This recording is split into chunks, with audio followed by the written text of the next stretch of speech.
Pronto, buongiorno. Estamos aqui novamente. Bom dia a todos. Ótima sexta-feira, sexta-feira 13, sexta-feira pré-carnaval, proprio um momento ideal para a gente se encontrar novamente. Esse é já nosso segundo webinar de 2026. Como vocês estão vendo, acompanhando também pelas mídias, a Câmara de Comércio começou o ano como se fosse não uma maratona, mas sim uma corrida de 100 metros.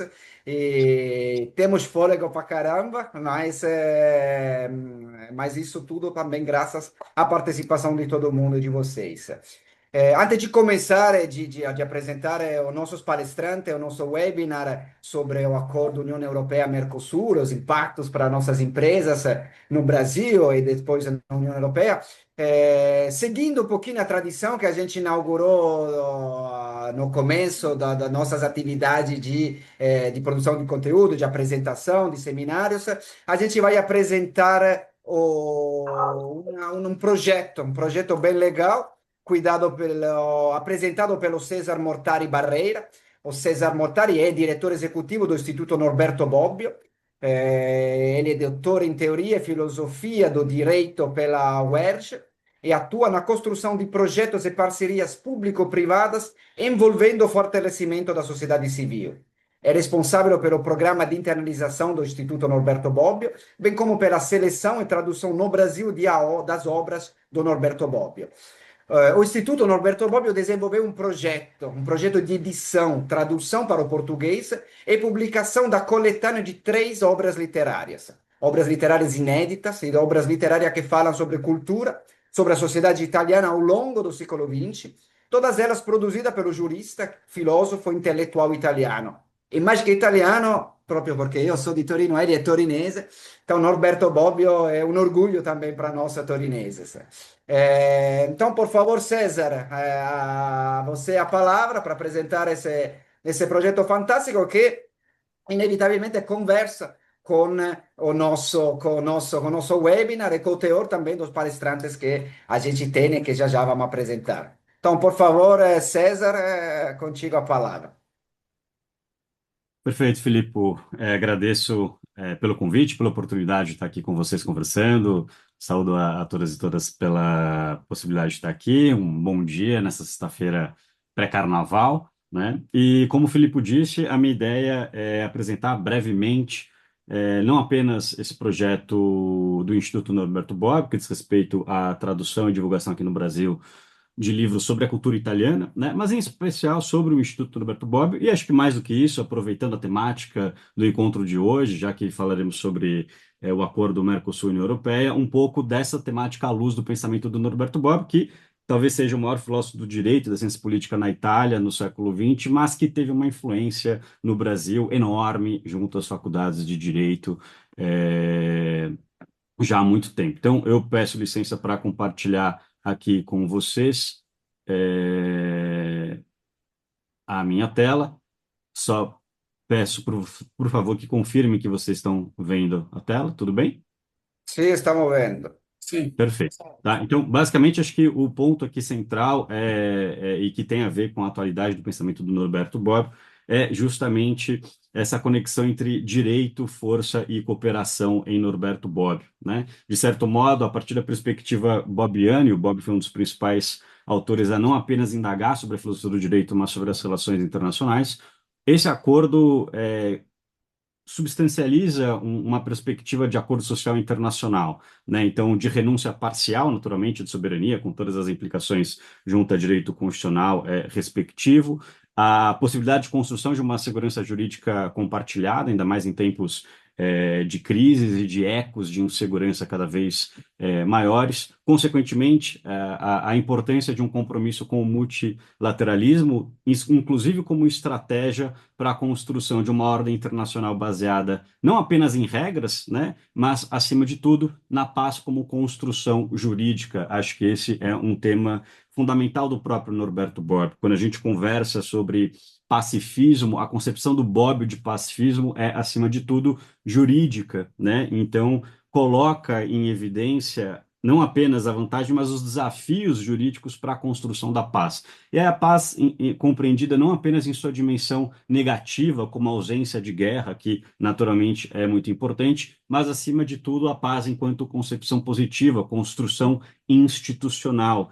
E, na medida em que ela é institucional, justamente apresentando o direito como alternativa à força, como forma de construção de instituições que privilegiem a cooperação e o diálogo em detrimento da força e de uma perspectiva de soberania nacional, que para a Itália, né, naquele contexto no qual o Bobbio estava vivendo, e a gente sabe muito bem do século XX, das experiências que nós tivemos com guerras, ecoa, né, esse receio, que, como também podemos perceber, é absolutamente atual, né? Daí a importância também de compreender esse movimento. É claro que existem conflitos, mas como o Bobbio dizia, o conflito é inerente à democracia. A grande vantagem da democracia é que ela conta cabeças e não corta cabeças, como o Bobbio mesmo diz, isso é uma citação do Bobbio. E claro que no âmbito internacional isso é ainda mais importante, né? E aí os livros, as referências do Bobbio, esse aqui, O Problema da Guerra e as Vias da Paz, ou O Terceiro Ausente,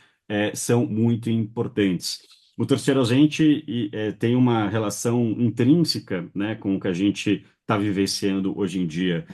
Para o Bob, já na década de 80 e 90, isso dizia a respeito à incapacidade, né, de ter um juiz com capacidade de decisão nas relações internacionais, mas, ao mesmo tempo, colocava a questão contratual e os mecanismos de arbitragem e comitês como uma forma possível de se chegar a esse diálogo e a esse efetiva cooperação, né? Então, de certo modo, nas relações internacionais e nos acordos internacionais e regionais, naturalmente, o que importa é estabelecer uma institucionalização do diálogo, né? O Bobbio era reconhecido como filósofo do diálogo justamente para se contrapor a uma lógica puramente hegemônica que, volto a insistir, hoje em dia a gente também observa como sendo bastante importante. Por isso que, na própria perspectiva do Norberto Bobbio, quando ele discute sobre paz, democracia e direitos humanos, ele diz: não é possível ter uma proteção de direitos humanos sem democracia, mas não é possível ter democracia sem paz nas relações internacionais e sem uma construção de diálogo, uma cooperação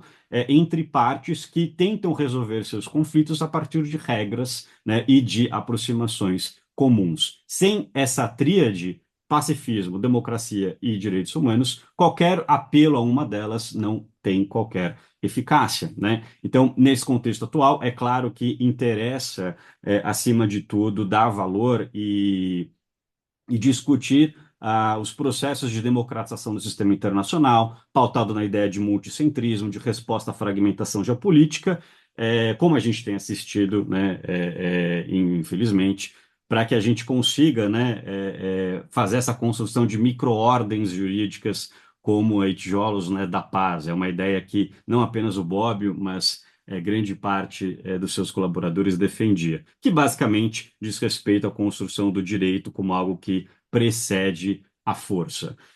Isso tudo, né, mostra que o pensamento do Bobbio ele não é apenas atual, mas ele importa e também não apenas teoricamente, mas enquanto prática institucional. E é daí que veio o Instituto Norberto Bobbio, cuja a gênese é absolutamente curiosa. Ele foi criado em São Paulo, onde estou, dentro, na época, da Bolsa de Valores de São Paulo, pelo Raimundo Malhano Filho, que era um admirador do Bobbio, teve aula particular com o professor Tércio Sampaio Ferraz Júnior, um dos grandes nomes da filosofia do direito brasileiro, e ficou apaixonado pelas ideias do Bobbio de visibilidade, de acesso, de transparência e, acima de tudo, de fortalecimento da sociedade civil. Foi ele quem cria o Centro de Estudos Norberto Bobbio, depois Instituto Norberto Bobbio, para dar continuidade ao legado desse filósofo italiano e, como o Filippo diz muito bem, de Turim, turinese, com toda a cultura e as especificidades, né, daquela região. Então, o Instituto atua na difusão dos legados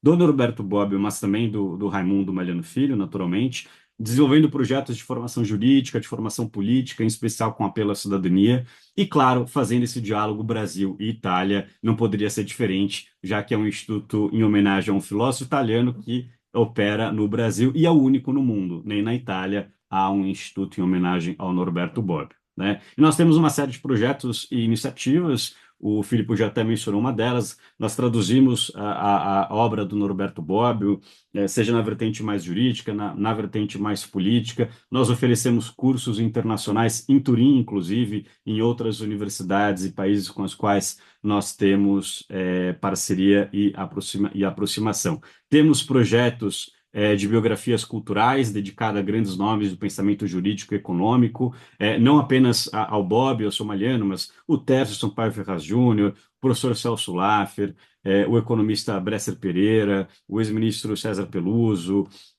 a professora Silvia Pimentel, e dentre esses projetos culturais, nós temos esse projeto também de tradução para o português de três obras do Norberto Bobbio, quais sejam Itália Civil, Itália Fiel e Mestres e Companheiros, que são reflexões que o Norberto Bobbio carinhosamente chamava como sendo as mais importantes de toda a obra que ele escreveu. E vejam que a gente está falando de um autor que tem em torno de 5.000 escritos, né? E de tudo isso, ele diz na sua autobiografia que essas três obras eram as mais importantes. E por que que nós queremos lançá-las aqui no Brasil? Justamente porque refletem a importância da cultura italiana. São livros nos quais o Bobbio dialoga com referências da literatura, do cinema, da política, do século XIX e do século XX, para propor algo como um retrato, um mapeamento da força cultural italiana. E o Instituto Norberto Bobbio, naturalmente, comprometido com essa perspectiva de fortalecimento dos laços, também desenvolve esse projeto. De tal modo que, Filipe, 9 minutos aqui cronometrados. Eu agradeço muito pela possibilidade de estar aqui com vocês, com essa rápida fala e apresentação institucional. É um primeiro contato e eu espero que a gente possa, junto à Câmara de Comércio Italiana do Rio Grande do Sul, fortalecer iniciativas e eu me coloco à disposição para que você julgar pertinente e necessário. Muito obrigado a todos pela atenção e paciência. Ô César, muito obrigado, realmente. Come si dice in italiano, spaccò il minuto, spaccò, quebrou o minuto, exatamente como a gente tinha combinado.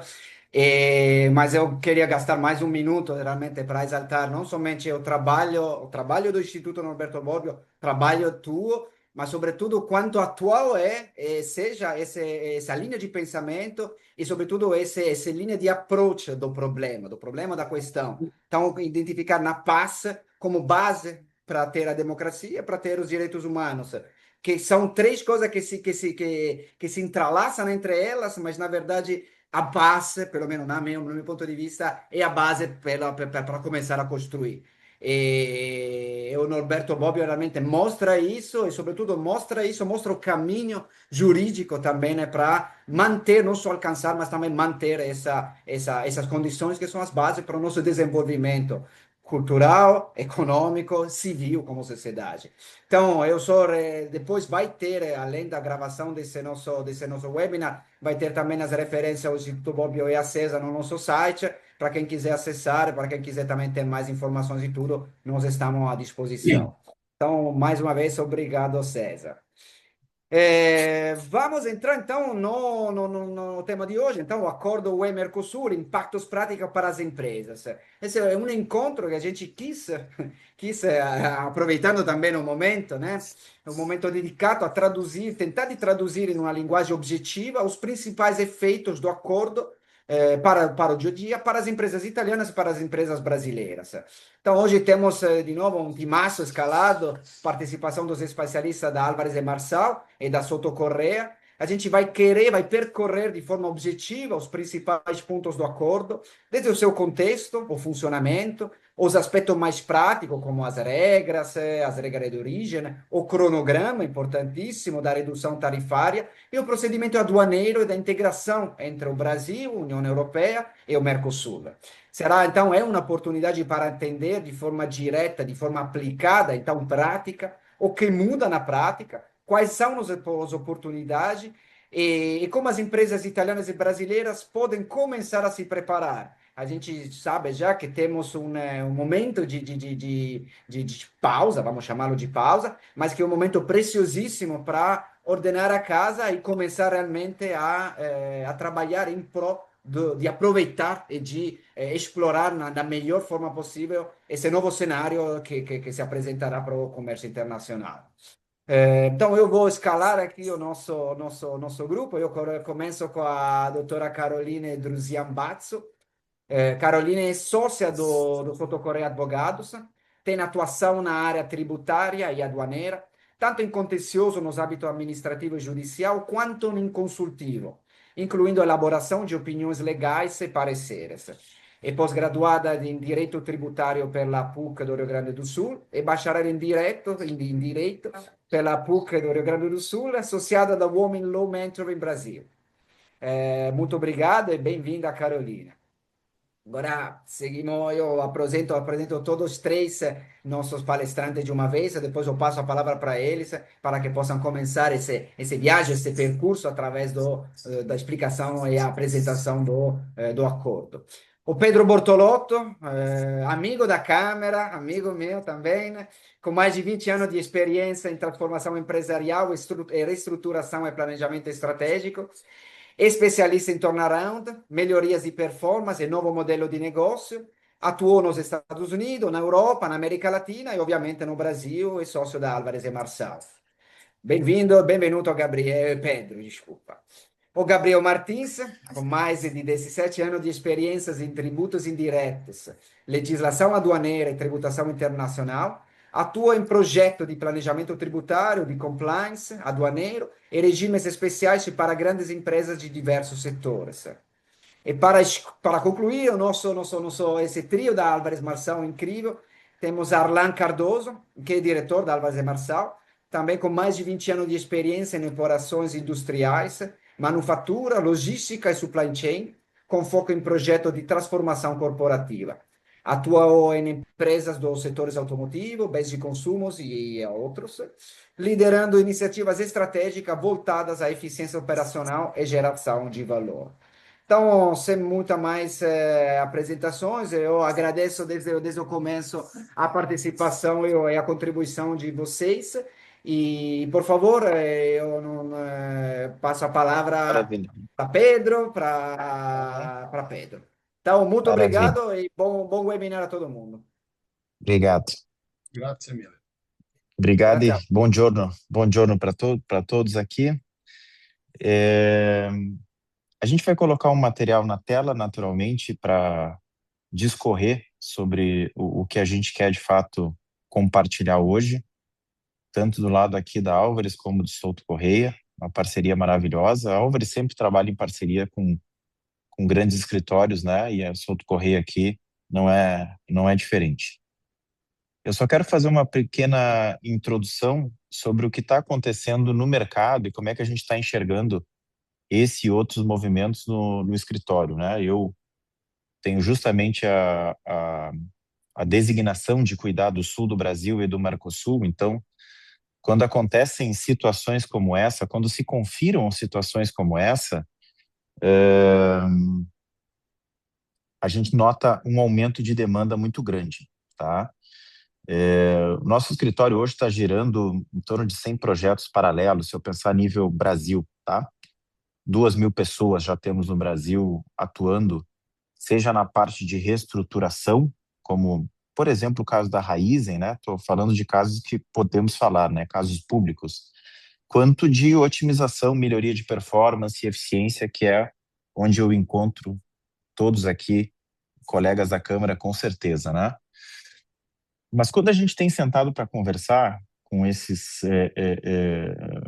com a alta administração dessas empresas, muitas vezes é o próprio fundador que vem falar conosco, a grande verdade é que a gente tem dito o seguinte: esse evento isolado é apenas mais um dos eventos que está acontecendo, entre outros que virão, para a gente resgatar uma conversa antiga. Então, esse evento, na verdade, ele é um gatilho para algo que nós já deveríamos estar conversando sobre várias empresas, que é a geolocalização global, que é a estratégia de precificação, que é a eficiência dos ativos, né? Muitas vezes esse assunto acaba entrando na constituição jurídica da companhia, holding, subsidiárias, etc. Então, o que eu posso dizer é que, na prática, a gente tem se beneficiado, digamos assim, do despertar que esse acordo está gerando para a gente discutir estratégia, tá? Estratégia em todos os aspectos, tá? Para ser breve aqui. Então, fico bastante feliz em poder compartilhar aí a realidade que está acontecendo no mercado. Vejo uma aderência muito boa dos colegas e, paralelamente, não só Filipe e eu, mas vários membros aí me procurando individualmente, creio que Souto Corrêa também, e outros colegas nossos da Câmara também. E eu fico muito feliz e fecho dizendo que esse é o nosso compromisso, esse é o meu compromisso como Bortolotto com a Câmara, né? Que é realmente doar o que está acontecendo, enfim, a nossa visão da realidade da maneira mais pragmática, honesta possível, como sempre, para que a gente possa aí gerar prosperidade para todos os nossos negócios e, naturalmente, as comunidades que nos envolvem, tá? Então, nós vamos ter uma pauta aqui bem estruturada entre as três partes, Gabriel, Arlan, dois diretores super sêniores da companhia, mais o Souto Correia, que brilhantemente vai fechar nossa exposição, tá bom? Qualquer coisa, continuo, como sempre, disponível para a nossa querida Câmara e vou passar a palavra para o Gabriel.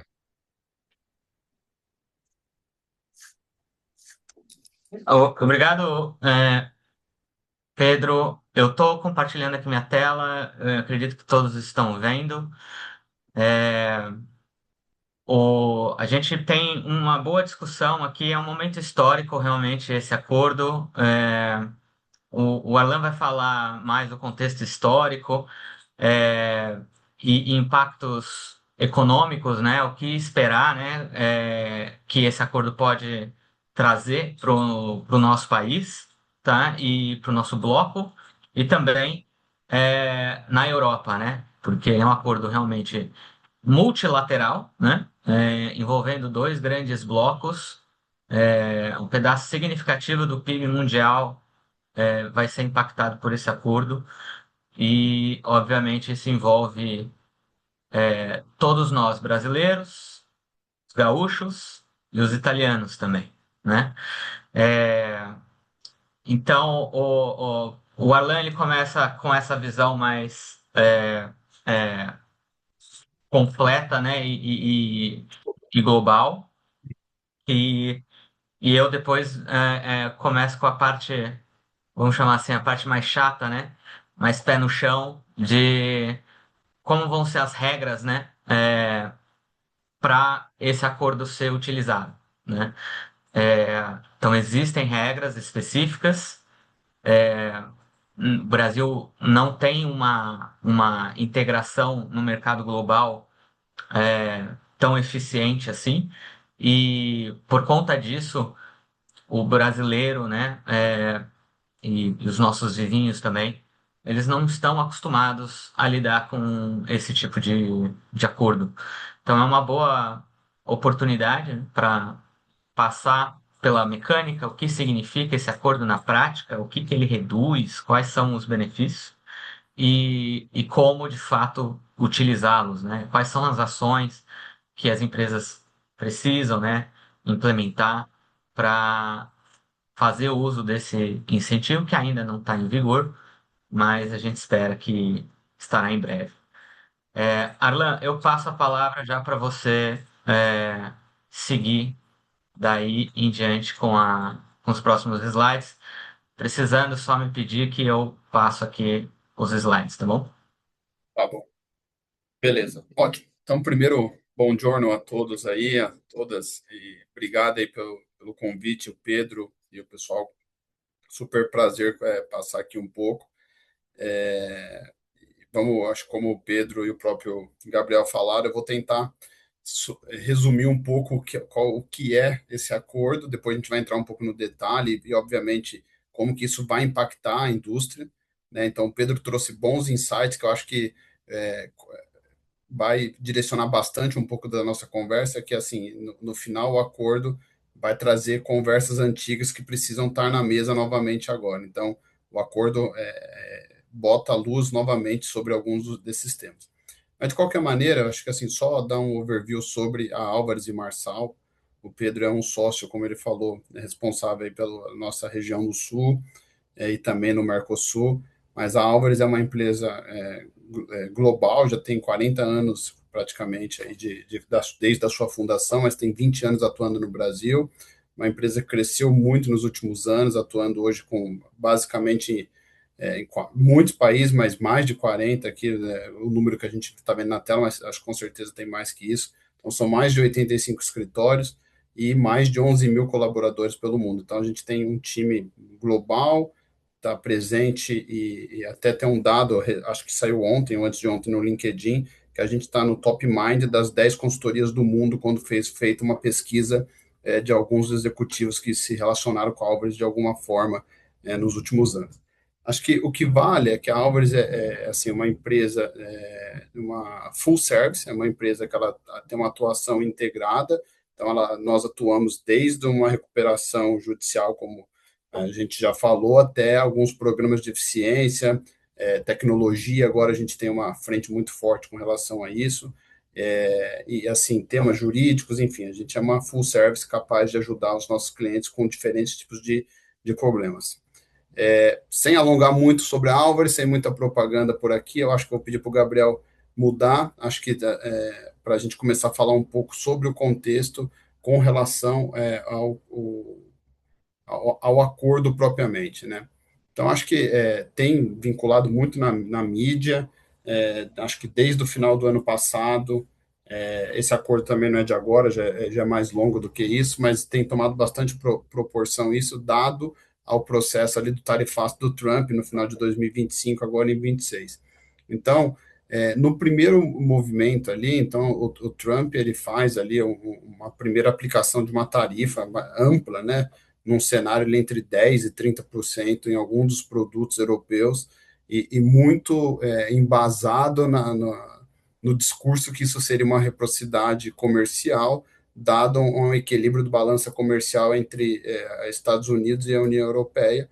Então, é um primeiro movimento ali que não soa tão bem, vou colocar dessa forma, para a União Europeia, que já absorve um primeiro movimento ali de falar, poxa, vamos entender melhor como que é essa tarifa, e não só a União Europeia, nesse momento do tarifaço, todo mundo acabou vendo um pouco esse pacote de uma maneira não tão positiva.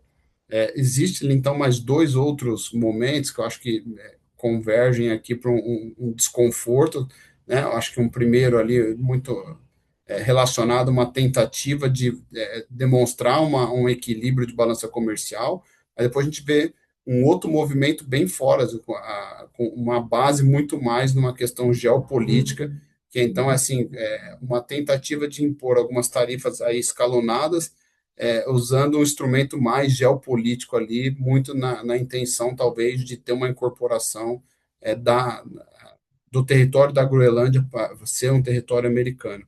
Então, ali é uma arbitragem geopolítica, que também não soa tão bem, né, imagino, e gera um outro desconforto junto à União Europeia nesse cenário também. E a gente tem depois um outro movimento bem direcionado aí mais para a questão do aço e alumínio, onde então é uma sobretaxa aí mais direcionada, não tão nos 10,30 nem nos 10,25, então vai direto para produtos específicos ali com 25%, e aí impacta direto realmente a indústria pesada, então, da Europa, né, impactando ali relevantemente esse tipo de indústria que consome muito aço, alumínio. E também, com impacto, aqui a gente está falando da Câmara Italiana, um impacto relevante ali para um dos países participantes do bloco, a Itália. Então, dado todo esse contexto, existe ali, então, uma primeira cenário de retaliação da Europa, né, e uma anticoerção no cenário como esse. Então, decide ali, então, criar esse acordo, fugindo um pouco desse cenário dos Estados Unidos. Então, essa retaliação de um pacote direcionado a produtos que são sensíveis ao governo americano, né, aos Estados Unidos, e aí mais especificamente em alguns mercados, então como agro, os automóveis de luxo que são exportados, etc. Então, esse primeiro movimento aqui, essa retaliação, tem um impacto gigantesco aqui, na ordem de 93 bilhões de euros, então já é uma primeira resposta, né? E também tem ali com foco não só uma redução da dependência dos Estados Unidos, mas também ter um pouco de posicionamento com relação a essa arbitragem geopolítica. Então, ela passa a se posicionar com relação a não concordar com a questão da Groenlândia, enfim, de outras tarifas aqui que estão relacionadas ao tema. Acho que o que importa, assim, para a gente aqui no Mercosul é que a gente acaba abrindo esse acordo, ele abre muito mais uma redução da dependência da União Europeia com relação aos Estados Unidos e Mercosul também, a gente ter mais segurança com relação aos suprimentos, né? Então, agro e outros tipos de produtos que estão relacionados a isso, e também essa diminuição de uma arbitragem geopolítica aqui também. Então, acho que esse é um início do contexto do porquê que o acordo ganha força nesse primeiro momento. Tá? Gabriel, você que está pilotando, se você quiser mudar para mim. E assim, pessoal, aqui acho que a ideia é a gente ir conversando e se tiver algum ponto, acho que pode levantar a mão, a gente tenta responder da melhor maneira possível. Então, trazendo um pouco mais para a prática, né? O que é o acordo do Mercosul com a União Europeia, né? Então, trata-se, num primeiro momento, eu vou tentar explicar como engenheiro não tão técnico como o Gabriel. O Gabriel é muito mais técnico e os advogados vou explicar de uma maneira mais operacional, que é muito mais a minha área. Então, o acordo ele é muito baseado na criação de uma área de livre comércio. Então, a ideia é que a gente, ao longo dos anos, né, que esse acordo tem uma visão para 15 anos, então que a União Europeia e os países do Mercosul, eles reduzam gradativamente as tarifas e acabem gerando, no final, uma zona de livre comércio entre os dois blocos. Então, no futuro, a ideia, eu acho que é que tenha tarifa reduzida ou zero para alguns dos produtos, gerando ali uma zona de livre comércio para todos. O que o acordo prevê também? Ele prevê um processo de facilitação, perdão, aduaneira para ambos os blocos, então o processo de importação e exportação ele tende a ficar muito mais simplificado dentro desse cenário, e também um processo de otimização da logística regulatória com relação às transações comerciais. Então, tem dentro do acordo esses aspectos. Também o que é um pouco do objetivo estratégico por trás do acordo. Então, acho que, primeiro, é reduzir, via a Câmara, União Europeia, perdão, reduzir a dependência do mercado americano, e automaticamente isso a gente vai ver mais para frente, vai impactar de alguma forma também aqui para a gente no Mercosul, né? Aumentar esse acesso a suprimentos estratégicos que estão relacionados à importação ou importação dos países participantes do bloco, e também criar uma barreira que indiretamente possa proteger a União Europeia dessa questão da arbitragem geopolítica e comercial também, que foi até o caso ali da Groenlândia, acho que isso está um pouco por trás. Tá?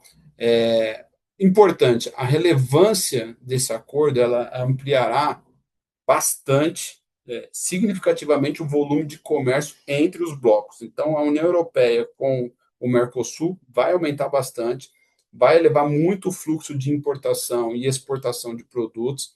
Então, isso vai provocar um redesenho das cadeias produtivas nos dois blocos. O reposicionamento, o redesenho, a gente vai falar um pouco mais disso um pouco mais à frente, então isso vai com certeza ser um desafio importante.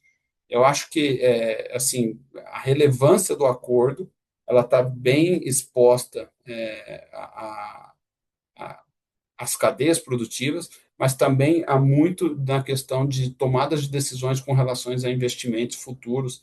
Então, novas operações, questionamento se vai estar num país europeu, se vai estar no Brasil, se vai estar na Argentina. Enfim, esse footprint global vai ser um grande desafio para todos aí para se posicionar.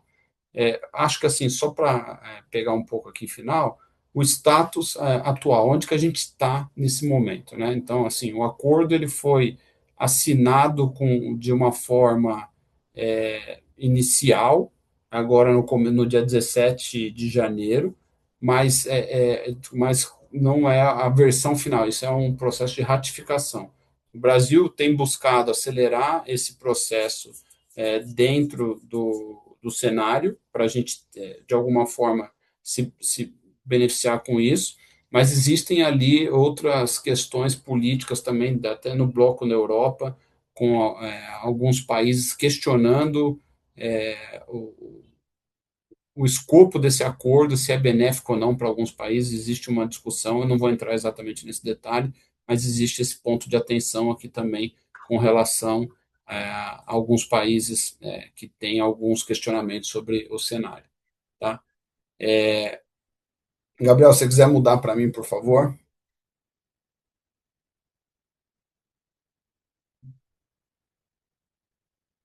Boa. Então, acho que agora aqui a ideia, a gente trouxe essa lâmina aqui para dar um pouco mais de contexto do tamanho, da dimensão do acordo, né, a dimensão econômica, principalmente, desse acordo. Então, a gente tem uma linha de tempo, e aí eu acho que converge um pouco do que o Pedro falou lá no começo, que isso é um assunto que já vem lá de trás, de alguma forma, já está desde 95 um processo de discussão com relação a um acordo de ter um quadro de cooperação.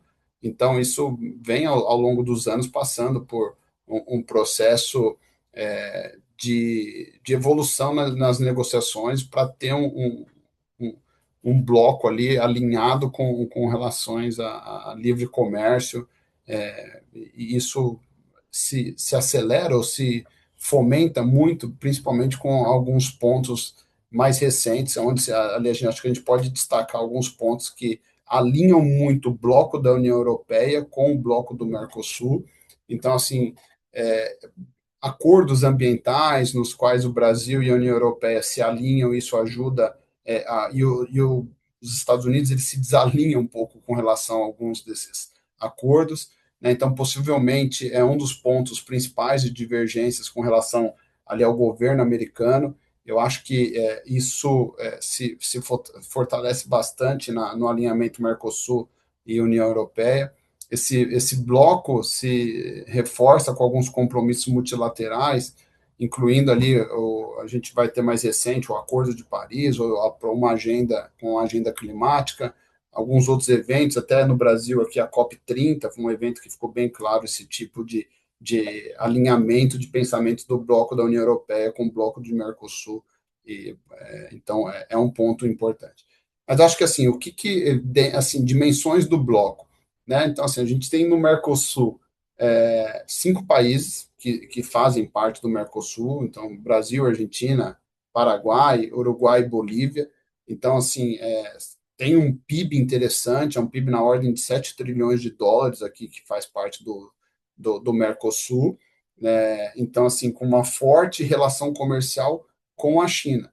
Então, no Mercosul, a China é o maior destino de exportação e é o maior destino de importação também. Então, assim, dado esse cenário, assim, tanto para exportar, onde a gente é muito forte com agro, alimentos ultraprocessados, a indústria de alimentos, bebidas, enfim, de consumer goods aqui também acho que é bem interessante. A gente é bem forte com eles, então já tem uma relação estreitada com a China, tanto para importar quanto para exportar. E aí, quando a gente olha para a União Europeia, os Estados Unidos ele está numa posição lá de que é um destino muito importante para a exportação. E a gente, tendo esse acordo mais próximo, tende a enfraquecer um pouco esse mercado de exportação de produtos para o mercado americano. Então, hoje a União Europeia exporta muito máquinas, equipamentos, automação industrial, isso para o mercado americano.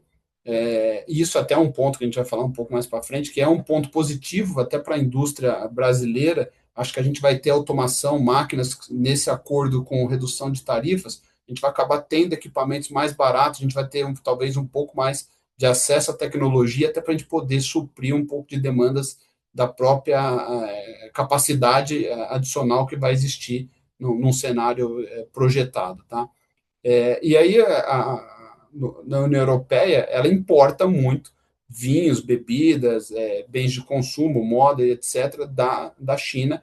Então, acho que acaba que os Estados Unidos está se isolando um pouco num cenário como esse. Vale aqui o tamanho do impacto perdão, das pessoas, o tamanho da população que vai ser impactada com esses dois blocos se somando, é um volume de 720 milhões de pessoas impactadas diretamente, isso soma um PIB 22 trilhões de dólares combinado, então, assim, é uma super zona de comércio que vai ser criada, e aí, com certeza, uma das maiores zonas de livre comércio do mundo nos próximos anos, é o que a gente vai acabar vendo, então, vai abrir um mar de oportunidades e de desafios também vêm juntos, né? Então, acho que aqui a dimensão do acordo é super importante e bem representativa, desafiadora. Se quiser mudar para mim, Gabriel, por favor. Então, só que para a gente trazer um pouco aqui, então, como que o acordo traduz aqui em desafios e tradições dos desafios para a indústria brasileira, tá? Eu acho que assim a gente tem três grandes focos aqui. Acho que a gente poderia falar uma manhã inteira sobre isso. Vou tentar trazer alguns highlights aqui para a gente conectar e tentar conectar um pouco com o que a Álvares pode ajudar, ou como que a gente tem ajudado alguns clientes que vão conectar com os desafios que a gente está falando por aqui. Eu acho que assim, primeiro o bloco aqui das cadeias produtivas, ela vai sofrer um pouco com a questão de deixar de ser um ponto de uma cadeia mais ampla, mas sim ter mais um supply chain como o personagem dessa cadeia. Então, assim, não é mais só o operacional na prática. Então, assim, ter esse desafio do supply chain, aonde fazer o quê. Então, todo o processo dos fornecedores, captura de benefícios tributários, onde fazer o produto, aonde não fazer o produto, isso vai se redesenhar, isso vai ter que ser ajustado, e principalmente alguns produtos a gente vai acabar tendo acesso por aqui. Então, assim, de uma maneira mais direta, o que vai acontecer? A gente vai ter que redesenhar essas, essas cadeias que são hoje fornecedoras, importadoras ou exportadoras, e com o destino de cumprir as regras de origem. Então, assim, de uma forma direta, qual que é a consequência disso, né? O mercado ele deixa de ser mais de reserva de margem e ele passa a ser muito mais um mercado que vai ter que se desafiar com relação aos custos, né? Então, o preço ele deixa de ser neutro e ele passa a ser muito mais um ponto de formação de custo para as cadeias de uma forma geral. Então, o custo de importação ele vai cair ao longo do tempo, dado ao escalonamento das tarifas. Isso vai criar uma vantagem mais competitiva para os fornecedores que estão fora da União Europeia. Então, assim, isso vai acabar que vai pressionar um pouco alguns produtos que a gente tem hoje de qualidade na Europa, que vão chegar aqui com preços melhores do que a gente tem hoje e vão competir com os produtos que a gente tem hoje local. Então, assim, a gente vai deixar de ser focar, talvez algumas indústrias em exportar somente, a gente deve focar também em como importar isso, então a gente vai acabar sendo um global supply chain, a gente não vai ter isso mais local nesse primeiro momento, eu acho que esse é um pouco do desafio. Então, isso vai acabar pressionando os preços e as margens locais que nós temos aqui com alguns desses produtos. Um terceiro ponto aqui, acho que é importante, é que a estratégia de investimento, de decisões da indústria, ela vai, por ser redesenhada, né, então ela vai ter um acesso muito melhor, como eu falei, por exemplo, de tecnologia, que hoje, por conta das tarifas, é acessível, óbvio, mas tem um ponto de ter esse retorno de investimento. Então, de uma certa forma, a gente vai ter acesso à tecnologia hoje da Europa, máquinas, equipamentos que temos, e até tecnologia de software e etc., de uma forma bem mais barata por conta da redução das tarifas. A entrada de empresas públicas, assim, europeias também, empresas de serviços podem vir para cá também, acho que é um cenário. E o que muda na prática é que o Brasil ele vai ser base de produção exportadora e não só um mercado consumidor com relação a esse acordo de uma forma ampla, tendo os dois blocos se conectando. Então, resumindo aqui, tentei fazer um overview aqui, é um tema super grande, dá para falar bastante, entrar em cada um dos blocos aqui com muito mais detalhe, mas acho que tentar respeitar um pouco o time aqui que a gente tem. Então, assim, aonde que nós estamos com relação à implementação desse acordo? Então, o que já aconteceu até agora? A gente tem o acordo assinado, né? Esse texto está concluído. Esse acordo tem uma dimensão super relevante para o PIB, então até 20, pode, né, ser maior até do que 22 trilhões, mas isso está em andamento. Então, assim, essa primeira ratificação União Europeia e Mercosul, ela, vou dizer que ela está num processo interino, né? Tem um primeiro movimento, mas não é a versão final. Vou explicar assim, tá, Gabriel? Aí depois você dá uma ajeitada nas minhas falhas aqui.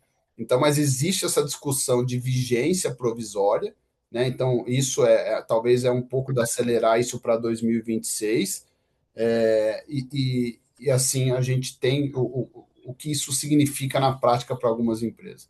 Então, a gente colocou aqui 4 pontos, né? O acordo ele redefine o referencial competitivo das empresas que estão hoje no Rio Grande do Sul, aqui um polo italianos europeus. Então, quem é mais competitivo ou não vai redefinir esse modelo. Acho que o período de transição vai ser super importante para o posicionamento futuro. Então, quem sair na frente, quem entender isso mais rápido, quem conseguir entender os impactos e se posicionar, vai ser quem vai estar na frente. Esse é com certeza um ponto-chave para a tomada de decisão, né? E eu acho que também, por último, ali a preparação estruturada aumenta cada vez mais os riscos de redução da implementação disso e ao longo do processo de implementação.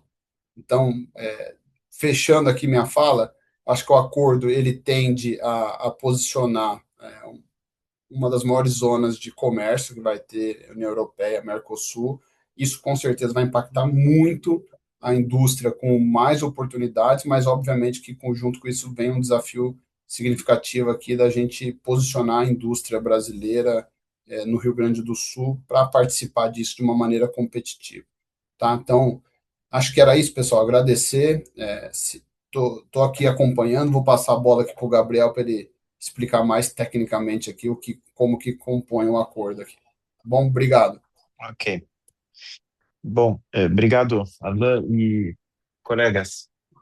A gente achou muito importante fazer esse painel introdutório para garantir que todos estejamos na mesma página sobre as implicações dos fatos ocorridos, tá? Porém, agora a gente vai para uma parte um pouco mais prática, tá? E a gente vai se espelhar no que a gente está vendo, vivendo no escritório, tá bom? Eu acho válido que todos que se sentirem à vontade usem o chat para escrever suas dores ou suas preocupações com o que está com esses últimos fatos, porque isso pode direcionar melhor o que o Gabriel e eu vamos explanar daqui para frente, tá bom? Então eu vou passar a bola para o Gabriel, o chat está aberto, fiquem à vontade, a gente está lendo, tá? Nosso time tá lendo o chat e a partir daí a gente pode direcionar um pouquinho para exemplos mais específicos, alguma dor específica de algum membro aí da nossa comunidade. Obrigado. Obrigado, Pedro. E lembrando também que o nosso objetivo é, ao fim da apresentação, também ter alguns minutos ali para a gente poder realmente focar nas questões, nas perguntas todas, tá? A gente pensou dessa forma.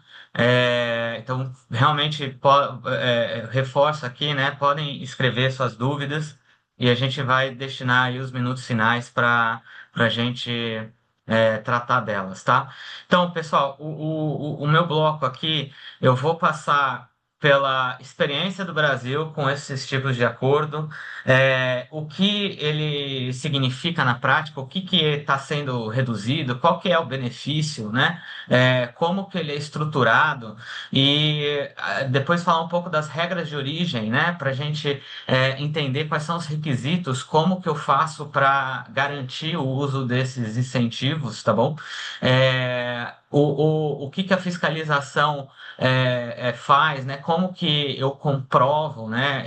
Eu emito documentos que comprovem essa origem, tá? Tanto no Brasil como na União Europeia, o que que eu tenho que exigir do meu cliente, né? Do meu fornecedor. E depois um slide de call to action, né? Quais são então as ações, né? O que que vocês precisam começar a fazer agora, o que que vocês precisam fazer mais a médio prazo, tá? Para se preparar para esse acordo que vai trazer desafios e vai trazer benefícios, tá? É, então é importante a gente entender que depende muito de caso a caso. Ele pode ser benéfico ou ele pode ser também uma ameaça que a gente precisa entender como agir, tá?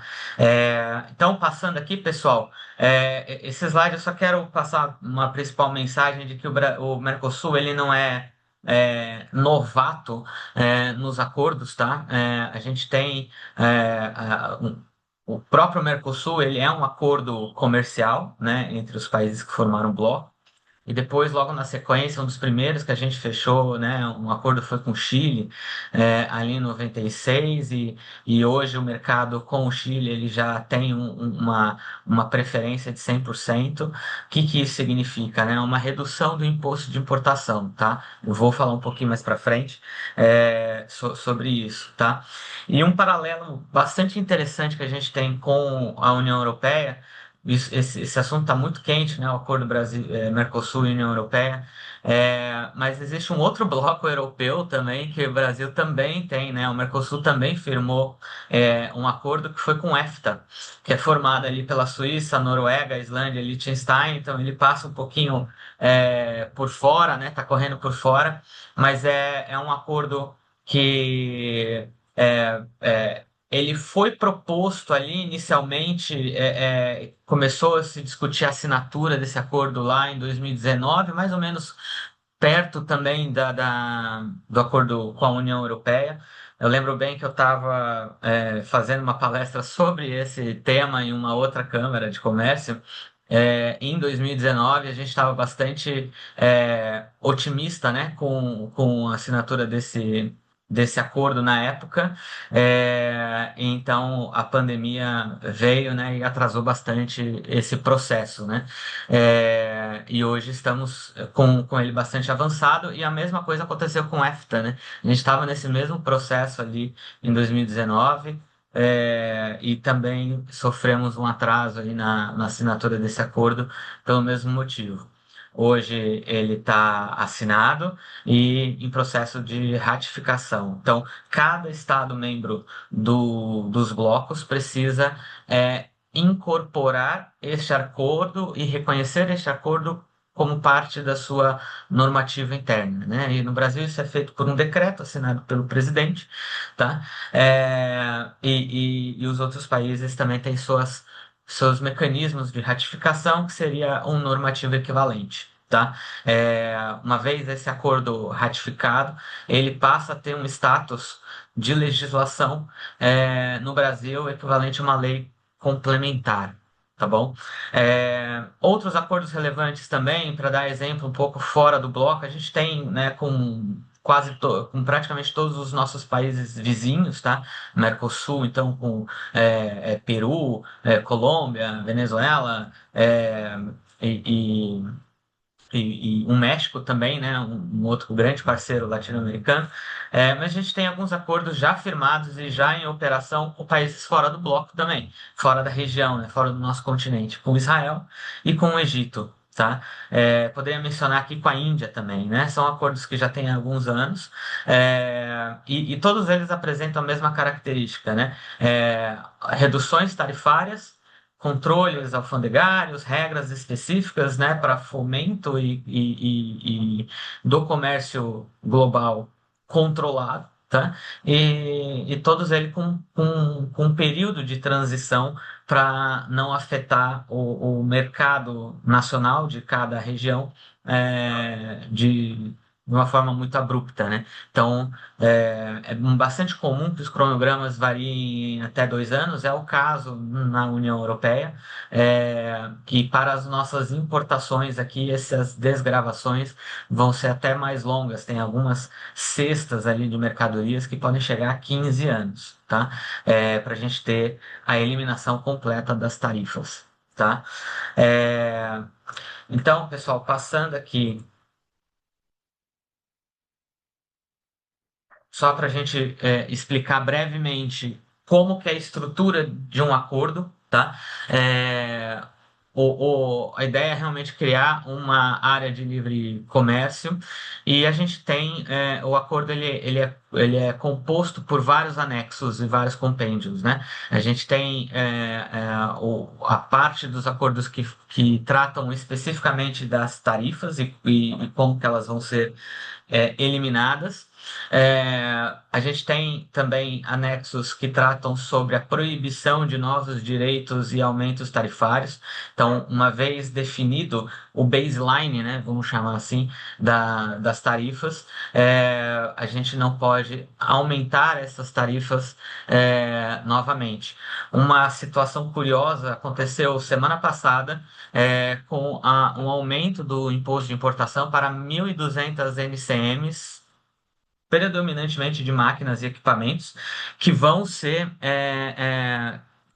grande parte, né, objeto aqui das desgravações.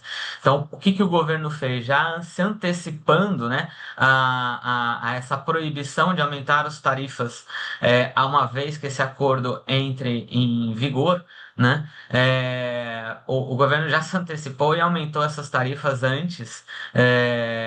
Tem máquinas que tinham uma alíquota de 12%, mais ou menos, foram para 20%, tá?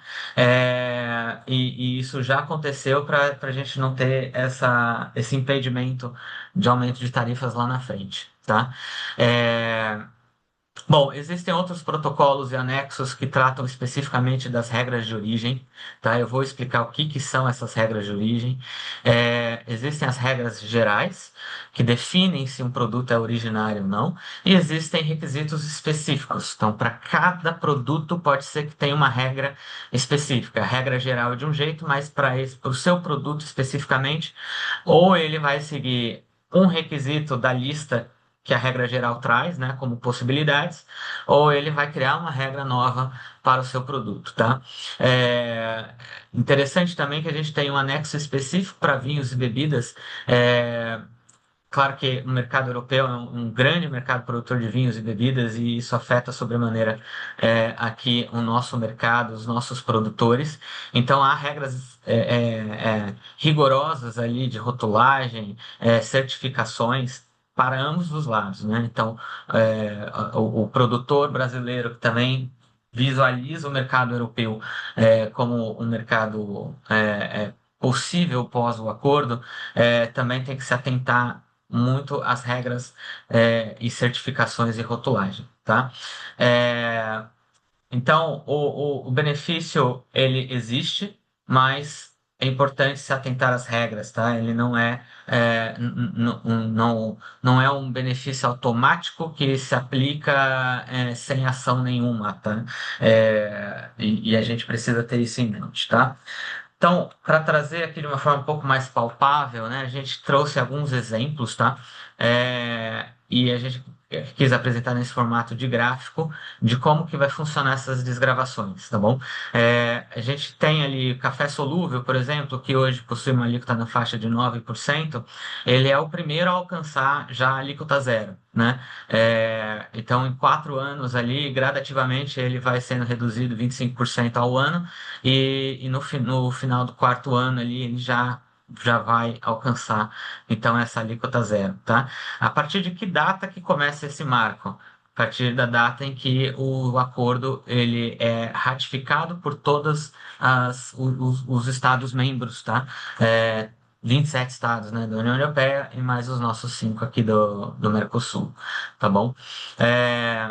Os químicos ali que possuem uma tarifa de 18%, eles já estão numa cesta que vão levar 15 anos até chegar à alíquota zero. Aqui a gente está falando da tarifa na importação, e quando eu falo de tarifa, eu falo de imposto de importação, tá? Lembrando que o imposto de importação é um tributo que você recolhe no desembaraço das mercadorias, e ele não é o que a gente chama de indiretos, né? Os tributos indiretos. Importante frisar isso, que esse acordo ele vai reduzir o imposto que efetivamente é um custo na importação. O imposto de importação é uma barreira tarifária que todos os países possuem, e ele tem uma função extrafiscal, como os advogados gostam de mencionar, os tributaristas, que ele não possui uma finalidade meramente arrecadatória, ele possui uma finalidade para controle econômico. E é por isso que os acordos eles atuam justamente nesses tributos, né? Se eles servem de barreira e você quer firmar um mercado comum, né, entre os blocos, então você precisa reduzir as barreiras e estimular este mercado, né? E a principal barreira aqui é a barreira do imposto de importação. Porém, existem outras barreiras que o acordo também trata, que não são tarifárias, como cotas às exportações. Alguns dos nossos produtos vão ter acesso ao mercado europeu com incentivos, mas limitados a uma determinada cota, como é o caso de carnes, né? É, é, Essas cotas vão ser consumidas ano a ano, e uma vez atingidas, a gente perde o incentivo de redução da alíquota na União Europeia, tá? Outros exemplos aqui, né? Vinhos e automóveis que possuem uma carga tarifária gigantesca. Vinhos vai ter uma queda mais abrupta, né? Mais acelerada. Em 8 anos, esses 27% vão virar zero. E os automóveis, já a longo prazo, aqui em 15 anos, eles vão alcançar a marca do 0%, tá bom? Bom, claro que a gente trouxe só alguns exemplos, né? Mas o cronograma ele alcança todas os produtos comercializados entre esses países, tá bom? E eles na União Europeia, as eliminações tarifárias podem chegar a 90%, tá? E os prazos vão ser mais rápidos, né? Então a gente vai poder alcançar o 0% na Europa em 10 anos. E aqui os europeus vão alcançar a alíquota zero em 15 anos, tá bom? Eu não sei, pessoal, se subiu aqui uma caixinha se é uma pergunta. Como eu estou projetando, eu não estou visualizando. Pedro, foi alguma pergunta que vale a pena a gente parar agora ou deixa para o final? Mas desculpa, Gabriel, eu acho que é bom você concluir, passar para a Carolina, a gente deixa as perguntas no final. Boa, Se tem boa, pergunta, de toda forma. boa. A gente está Tá, lendo aqui, a gente compartilha depois no grupo, Gabriel. perfeito, então. Então, seguindo aqui, pessoal, agora sobre regras de origem, tá? Como eu mencionei, o benefício ele é concedido, mas existem regras. Então, todos os acordos versam sobre regras de origem, cada acordo tem a sua regra de origem, então não adianta a gente analisar, estudar como funcionam as regras de origem para o acordo do EFTA e acreditar que isso vai se aplicar para a União Europeia, não necessariamente, apesar de que há uma certa tendência e similaridade entre as regras, tá?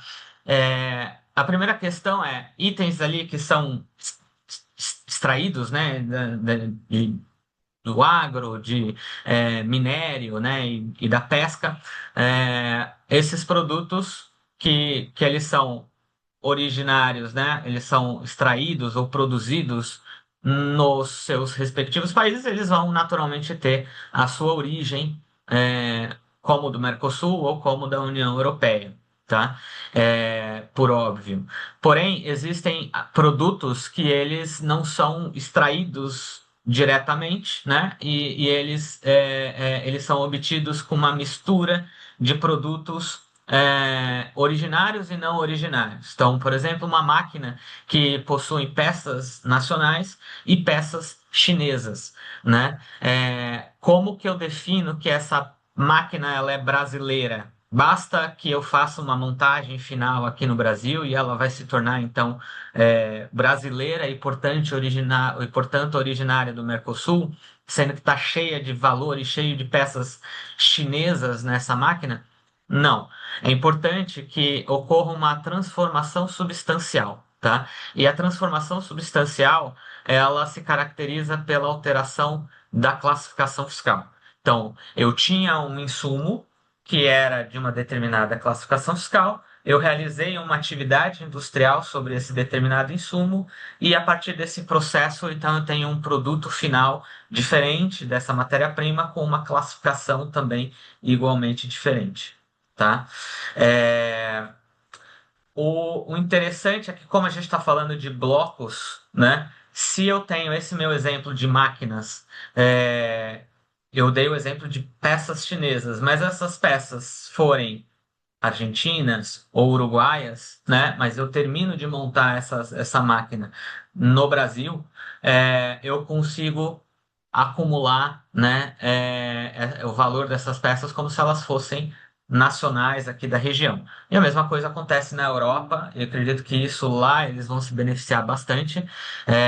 Então, uma indústria alemã que importa peças da Holanda, da Espanha, e da França e faz uma montagem final na Alemanha, esse produto ele vai ser considerado europeu para o uso aqui no Brasil, tá? Existe também a regra que a gente acabou não colocando aqui, mas é de valor regional agregado, tá? Então, em substituição à mudança de classificação fiscal, se eventualmente eu faço um beneficiamento ou um aprimoramento nesse produto que não foi o suficiente para alterar a classificação fiscal, mas eu agreguei valor suficiente para esse produto no Brasil, né? Eu consigo também determinar a origem como aqui do Mercosul. E como que eu determino isso, né? Eu tenho um comparativo entre o valor de importação daquelas partes, peças ou matérias-primas, né, que eu comprei de outra região que não é do acordo, por exemplo, da China. Eu vou comparar o preço CIF dessa mercadoria de importação com o meu preço FOB de exportação. Obviamente que nesse meio, né, entre o CIF de importação e o FOB de exportação, o que que aconteceu? Eu tive uma série de despesas logísticas para fazer essas mercadorias chegarem na minha planta e depois o meu produto final chegar no porto de exportação. Eu tive toda a mão de obra, né, margem de lucro, diversas despesas adicionadas ao valor da mercadoria, tá? E tudo isso compõe o meu preço final. Se esse preço alcançou uma marca que os acordos determinam e fica na faixa de 50% ou 60%, né? Então eu posso determinar que eu alcancei então a origem, né? Eu atingi a regra de origem para determinar que esse produto ele é originário do Mercosul e a mesma coisa lá na União Europeia, tá bom? Como eu comentei, existem também requisitos específicos de origem. Então, esses são os requisitos gerais, tá? Mas existem alguns requisitos específicos. Um exemplo pode ser que um determinado produto não tenha que agregar 60%, pelas características, né, desse produto em particular, pode ser que a regra para esse produto seja menor, pode ser de 50% ou de 40%, e isso a gente vai identificar produto a produto com a NCM do produto. A NCM é, a- é o código tarifário que todos os países possuem. No Mercosul, a gente usa a nomenclatura NCM. Todos os países do Mercosul possuem esse mesmo código e chamam do mesmo nome, NCM, né? Então, a mesma NCM que eu tenho no Brasil é igual na Argentina, é igual no, no, é, no Paraguai, no Uruguai, enfim. Já na Europa, eles usam uma outra sistemática, né, que é a TARIC, e lá os códigos não batem exatamente com os nossos, mas os 6 primeiros dígitos eles são harmônicos entre todos os países do Mercosul, tá? Então essa é uma particularidade interessante do comércio exterior, como que a NCM é importante. Ela inicia, na verdade, todo o processo de controle e também de acesso aos incentivos. A gente é altamente dependente das NCMs, então é, é, o exemplos aqui de regras que fogem do padrão. O setor de metal mecânico, né, ele exige então o salto tarifário como obrigatório, não adianta só adicionar o valor, eu preciso ter o salto tarifário, que é essa transformação substancial com uma alteração de NCM, né? O salto tarifário é o salto da NCM. Tinha uma NCM, foi para outra, e há também limitações específicas para componentes asiáticos na composição do material aqui no Brasil, tá bom? É, Calçados também possuem restrições ali específicas para corte e costura. É, e a agroindústria existe também regras ali de controle de como que essa produção vai ser realizada em termos de é, é, pesticidas, né, defensivos agrícolas e desmatamentos, tá bom? É, o, Depois, como que as empresas devem comprovar a origem do produto, tá? É, Alguns acordos determinam ali que uma entidade certificadora ela seja utilizada, né, para testar o seu processo produtivo e garantir que você cumpre com as regras de origem. No acordo da União Europeia, a gente vai fazer uso da autodeclaração. Tá? Então, essa declaração ela tem que ser assinada, existe um modelo, né, específico que tem que ser seguido, e esse documento ele é enviado pelo exportador ao país de destino com atestando, né, que esse produto cumpriu com as regras de origem. Apesar da autodeclaração ser uma facilitação em relação a você ter uma entidade certificadora, hoje, por exemplo, você tem a Fiesp, a FIENG, né, FIURGS, né, também realiza esse tipo de serviço, né? É um serviço pago que eles avaliam o seu método, o seu processo produtivo e, e, e eles atestam, então, com um certificado de origem a origem do seu produto, tá bom? Na autodeclaração não há essa necessidade, mas há sim uma responsabilidade muito alta, porque os seus clientes vão exigir isso com muito rigor, justamente com receios de que uma fiscalização e uma cooperação aduaneira ali possa realizar procedimentos ali de fiscalização que identifiquem fraudes nesse processo. E isso é muito grave, né? Inclusive para a credibilidade da relação mútua dos acordos. Então, há uma questão reputacional aqui, não só do exportador, mas do país também, né? Quando ocorre esse tipo de situação. Então, esse é um processo bastante rigoroso, né? As empresas adotam um rigor muito alto, e a recomendação é que as empresas brasileiras também adotem esse rigor quando realizarem importações do exterior, buscando ali revisões e atestados de que essa autodeclaração ela de fato é verdadeira, tá? É, então, o risco para o brasileiro de não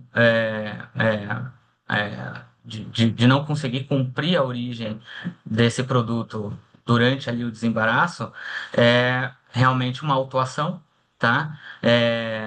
E o recolhimento desses tributos que não foram recolhidos com multas e juros. Lembrando que o imposto de importação também ele é adicionado na base dos demais produtos, dos demais tributos, né, indiretos ali, ICMS, IPI, PIS/COFINS. Então existe também um efeito cascata aqui quando a gente fala de imposto de importação, tá? Para o exportador é importante ter o seu processo produtivo muito bem documentado. Então, é importante que as empresas façam uma revisão do seu processo produtivo para verificar se está condizente com as regras de origem, tá? O, Existe também uma regra específica no acordo que é o No Drawback Rule, né? Então, as empresas hoje aqui no Brasil que usam o drawback, né? O drawback é um regime aduaneiro que incentiva ali a importação de mercadorias que vão ser utilizadas em um processo industrial e depois de um produto que será exportado, né? Você não poderá utilizar esse drawback, né, no Brasil se você quiser utilizar o benefício da Europa, né? Então, isso é uma restrição, né? Para ter a redução a zero na União Europeia, você não pode usar o drawback no Brasil. Então, isso é muito importante que as empresas avaliem isso com cuidado, se vocês estão utilizando o drawback e o quão importante o drawback é para a sua operação. Então, isso você precisa ter é, é, o, o, você precisa ter uma modelagem, né? Precisa avaliar o trade-off do drawback versus o benefício na União Europeia, tá bom? E é, isso é bastante importante, tá, pessoal? Bom, para resumir aqui a minha fala, o acordo, né, ele traz mais benefícios, mas ele vai trazer mais controles também, tá bom?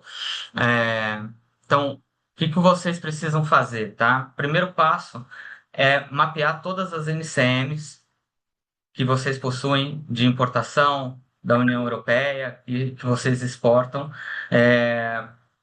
com uma revisão dessas NCMs também para garantir a acurácia dessas NCMs. E como eu comentei, a NCM é onde nasce tudo, tá? Identificar quanto tempo, né, que o cronograma de desgravação tarifária vai afetar o seu negócio com base nessas NCMs. Elas vão determinar em qual cesta do programa você está, né? E com isso você vai conseguir identificar o impacto, né, que o acordo vai trazer para o seu negócio, tá? Então, você vai ter um deadline para se preparar para o acordo, né?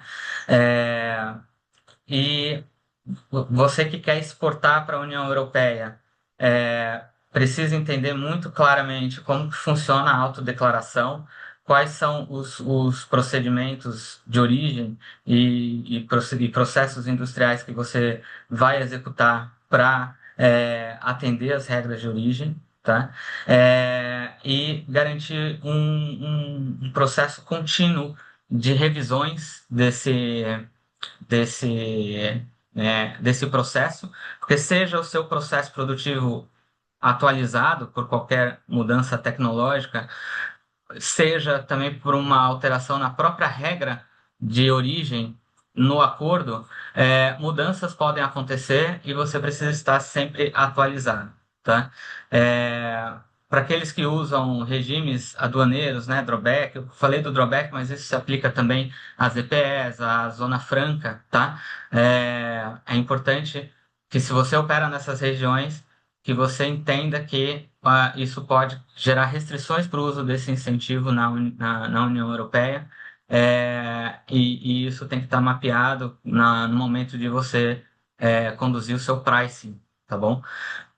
Pessoal, é isso que eu queria trazer aqui. Ao final, como eu comentei, a gente vai tentar responder ainda as perguntas de vocês.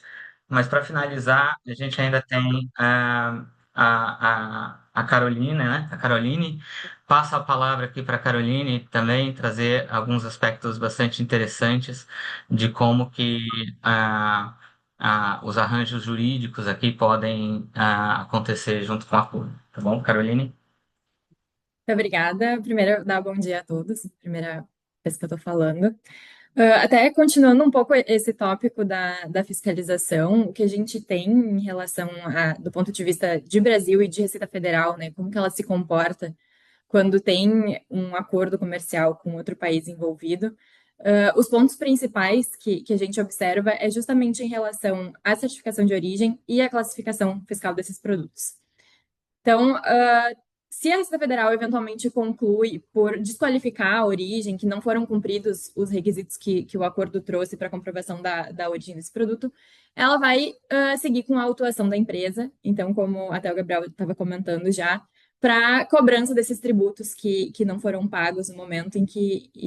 E isso pode acontecer dentro do prazo de 5 anos.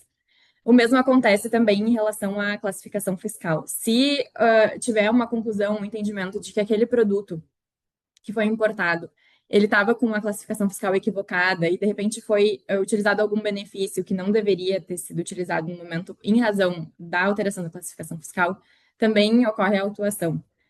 E, considerando essas duas situações, principalmente, é que é importante também manter esse histórico e manter toda essa documentação apta a comprovar a certificação de origem e também a justificar a classificação fiscal que foi utilizada pela empresa, para que a gente possa também se defender dessas autuações da Receita Federal.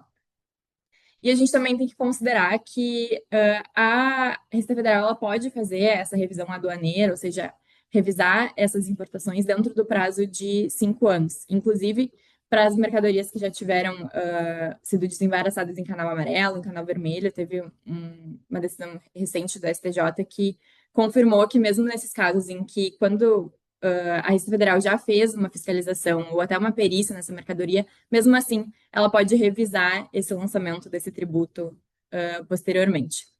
Então, reforçando aqui o que o Gabriel comentou, é muito importante que seja feita a revisão dessas classificações fiscais e que toda essa documentação relacionada à certificação de origem e à comprovação dos requisitos técnicos dos produtos seja guardada e possa ser usada depois, posteriormente, como comprovação. Podemos seguir aqui. Próximo slide. Obrigada. E agora entrando um pouco nos procedimentos aduaneiros, o acordo ele tem um capítulo bastante extenso reconhecendo a importância dessas questões aduaneiras e de facilitação do comércio. O primeiro deles é a cooperação aduaneira, e a questão da cooperação como um todo ela é inerente ao acordo em diversas matérias e não só na parte aduaneira, mas especificamente em matéria aduaneira, a cooperação ela inclui um intercâmbio de informações sobre legislação, aplicação da legislação e dos procedimentos aduaneiros em si entre os países, e ela também trata da possibilidade de reconhecimento mútuo de alguns programas de parceria entre os países do bloco. Uma outra previsão do acordo é sobre a solução antecipada de classificação tarifária e de origem. A gente estava comentando agora há pouco, né, o quanto é importante ter certeza sobre a classificação e sobre a documentação que comprova a origem daqueles produtos, e o acordo prevê que podem ser apresentadas, as partes podem apresentar essas soluções antecipadas, definindo a classificação fiscal daquele bem que vai ser importado e a origem que vai ser, e os documentos necessários para a comprovação dessa origem. Só que um ponto importante aqui é que, por mais que essas soluções antecipadas elas tragam, de certa forma, maior segurança jurídica em relação ao tratamento que vai ser aplicado, elas também trazem uma vinculação à resposta. Então, eventualmente, se a conclusão é que a conclusão da Receita Federal ou da parte é que a NCM é diferente da que a empresa apresentou o pedido, ou a certificação também em relação à origem é diferente, a empresa ela fica vinculada também a essa resposta, da mesma forma que o governo fica vinculado. O que dificulta um pouco se quisermos discutir isso posteriormente. Então, tem esses dois lados. Por um lado, traz mais segurança, mas por outro lado, também tem que ter cuidado com essa vinculação à resposta que vai ser proferida. Um outro ponto importante que eu queria destacar aqui do acordo é em relação ao operador econômico autorizado, que o acordo prevê que cada parte vai estabelecer ou vai manter um programa de parceria para facilitar o comércio para os operadores que atendam a alguns critérios específicos e que eles serão denominados operadores econômicos autorizados. Esse é um programa que já existe no Brasil e que vem ganhando mais relevância, inclusive em relação à reforma tributária. No Brasil, atualmente, existem duas modalidades de certificação no programa OEA, que é o OEA Conformidade e o OEA Segurança, mas a Receita Federal ela vem fazendo consultas com as empresas e estudando a criação de novas modalidades até mais facilitadas, porque existem diversos requisitos para a empresa poder ser certificada como OEA, e isso tudo está dentro de um contexto em que a Receita Federal recentemente vem buscando uma maior conformidade das empresas e mudando um pouco a postura mais combativa. Então, o acordo, ele também, essa previsão do operador econômico autorizado no acordo traz uma outra relevância para o programa. E o acordo, ele prevê que as empresas certificadas, elas podem ter diversos benefícios, inclusive menor índice de inspeções e exames físicos das mercadorias na importação, ou tempo de liberação das mercadorias mais ágil, pagamento diferido dos tributos. Então, tudo isso são benefícios do programa que ganha nova relevância. Um outro ponto interessante que foi trazido pelo acordo no âmbito aduaneiro e que também já é bastante conhecido aqui no Brasil é a utilização de sistemas de gestão de risco para o controle aduaneiro com o objetivo de permitir que as autoridades elas concentrem o controle aduaneiro nas cargas que têm alto risco e torne mais ágil a liberação das cargas que têm baixo risco. Mas isso também não impede que as cargas sejam selecionadas para conferência de forma aleatória.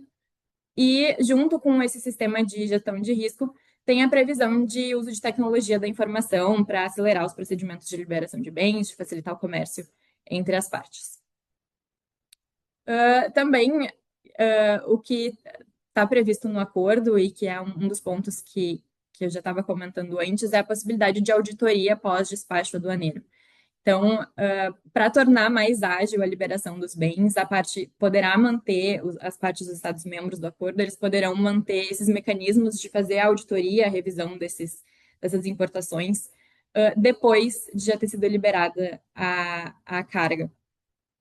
E aqui, por um lado, a gente tem, então, um processo mais ágil de liberação desses produtos, mas, por outro lado, a gente tem que sempre manter o monitoramento dessas importações, porque dentro dos prazos de 5 anos, ou seja, 5 anos depois de já ter sido feita aquela liberação, pode ser que tenha alguma autuação ainda decorrente dela. Então, é importante manter esse monitoramento.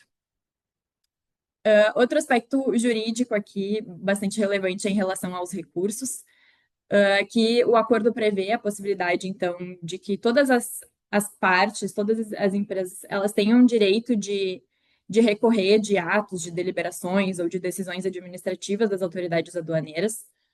E esses procedimentos daí eles podem incluir a revisão administrativa pela própria autoridade ou a apreciação judicial de questões que foram adotadas. Também, essa questão dos recursos ela já está prevista em outras convenções assinadas pelo Brasil, então é mais um outro ponto que é importante aqui a gente saber que tem essa previsão de possibilidade de recurso. E aqui também, em relação às penalidades, o acordo ele é bem expresso ao prever que as penalidades elas devem ser proporcionais e não discriminatórias. Porque a gente tem vários casos que a gente acompanha de empresas, de clientes que, eventualmente, em razão de uma operação que teve algum equívoco no âmbito de milhares de operações que acontecem, são penalizados pela Receita Federal com algumas sanções, às vezes, bastante graves. Então, essa questão da proporcionalidade, ela se torna até mais um argumento de defesa contra essas sanções. E um regime aduaneiro especial também que está mencionado no acordo é o regime da admissão temporária, que permite, então, que bens entrem no país com um fim específico de aperfeiçoamento ou de ajudar na fabricação de produtos, desde com a suspensão dos tributos, desde que eles sejam exportados posteriormente. Também é um regime aduaneiro que já existe no Brasil. E aqui um exemplo bens relacionados a uma operação de fabricação, por exemplo, como placas, desenhos, moldes, modelos, que eles podem ser importados por um determinado período de tempo e posteriormente exportados de volta para o país de origem. Podemos passar. E aqui só um último ponto que eu gostaria de destacar em âmbito jurídico é sobre o status que essas normas internacionais elas adquirem no ordenamento.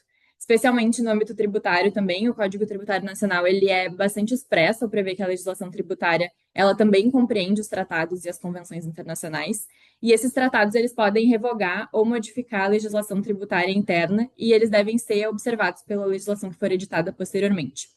Então, aqui, além dos pontos que nós já trouxemos de a Receita Federal poder utilizar desses acordos para eventualmente autuar as empresas que não cumpram com algumas determinações de origem, eles também podem servir como fundamento para a apresentação de defesa em relação aos recursos ou proporcionalidade de penalidade.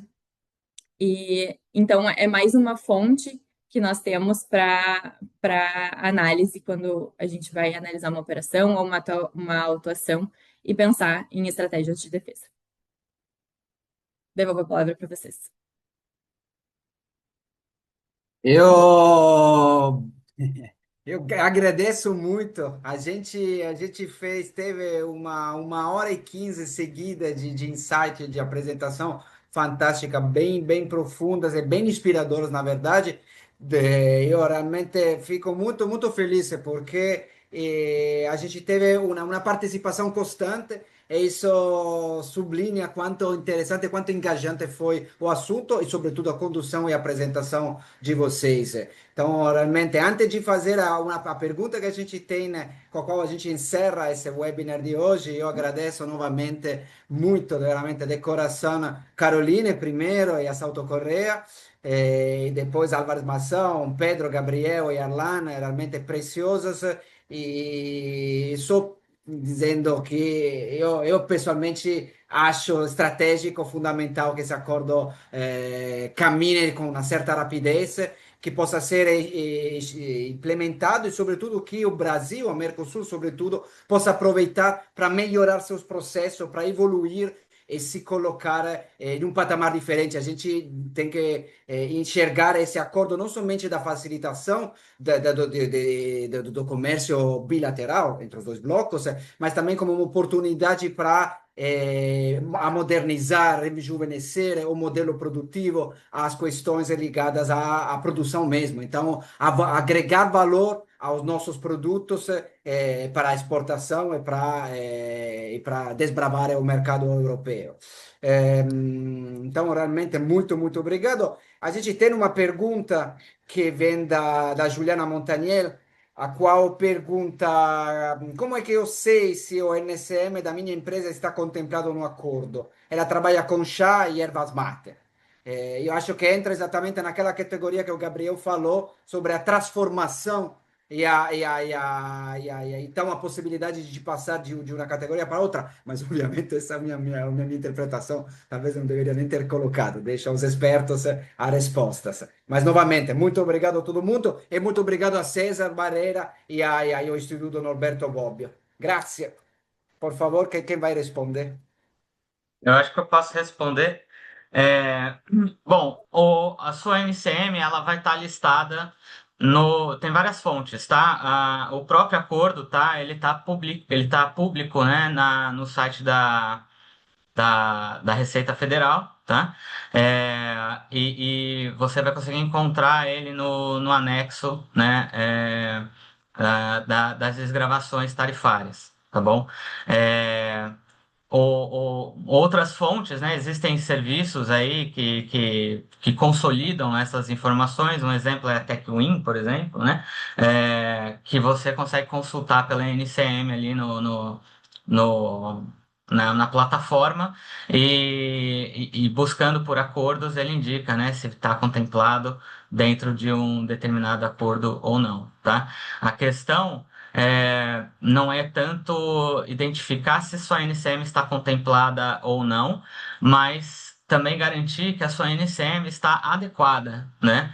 Porque no país da União Europeia, né, se você vai exportar, é, eles podem aplicar a responsabilidade pela classificação fiscal é sempre do importador, né? Então, o importador ele pode eventualmente desenquadrar a sua NCM porque ele discorda da sua NCM por qualquer motivo, tá? E aplicar uma outra NCM e você considerou, né, que ele ia ter aquele incentivo e ele pode ter um outro incentivo ou não ter incentivo por conta dessa desqualificação. Então, é importante que você tenha esse alinhamento prévio com o seu cliente ou com o seu fornecedor. A mesma coisa pode acontecer aqui no Brasil, a responsabilidade pela classificação é do importador, e nesse caso do brasileiro, né, do importador brasileiro, e você tem que realizar o desenquadramento se o entendimento, né, aqui é outro, e acompanhar também qual que é o comportamento do fisco, tá? Porque o fisco ele emite soluções de consulta, temas de classificação fiscal são rotineiramente objeto aí de autuações e de processos judiciais, tá? É importante saber como que tá essas discussões em relação ao NCM para o seu setor, e que você consiga mitigar aí qualquer efeito disso, tá? Um exemplo prático aqui que eu posso pensar por exemplo, o açaí, né? Quem trabalha com açaí tem algumas classificações possíveis ali, pode ser o açaí in natura, pode ser uma preparação alimentícia que já está em outra NCM completamente diferente, e isso depende muito da composição do açaí que é utilizado. Quando você aplica misturas ali, cremes, açúcares, e outros componentes, ele salta para uma outra NCM, e eventualmente isso impacta o seu planejamento, tá? Então isso é bastante importante, tá? Espero ter respondido. Não sei se alguém mais quer fazer algum comentário complementar. Fique à vontade.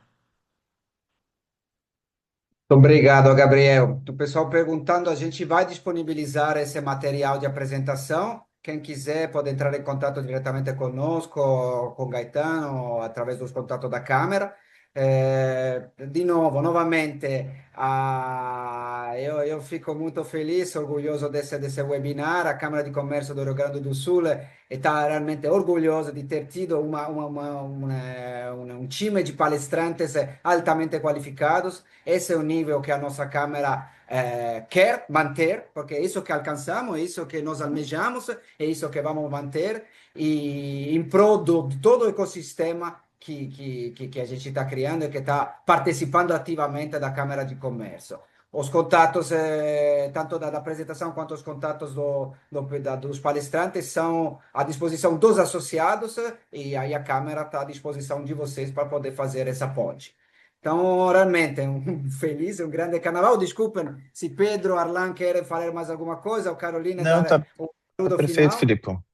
Tá perfeito. Acho que o principal objetivo aqui do Souto Correia e da Álvares é elucidar esses pontos, talvez até, inclusive, no curto prazo, aumentar as dores, porque à medida que a gente vai colocando tantos elementos, os empresários podem voltar para casa e, de fato, entender o quanto que eles, de fato, a urgência e a amplitude de que eles têm que atuar, e a gente está à disposição aqui como Câmara para compartilhar tudo que a gente está vendo. Perfeito. Então, grazie mille, signore. Veramente, buon carnevale, buon feriado. A disposição, é brevíssimo, come todo mundo já sabe. 23 de março vai inaugurar a Câmara de Comércio aqui em Porto Alegre. mas a gente vai ter oportunidade para nos falar antes disso. Isso. Ok. Muito obrigado, pessoal. Um abraço a todos. Obrigado. Obrigado. Obrigado, pessoal. Um Até abraço. mais. Tchau. Tchau, tchau, grazie. Prego.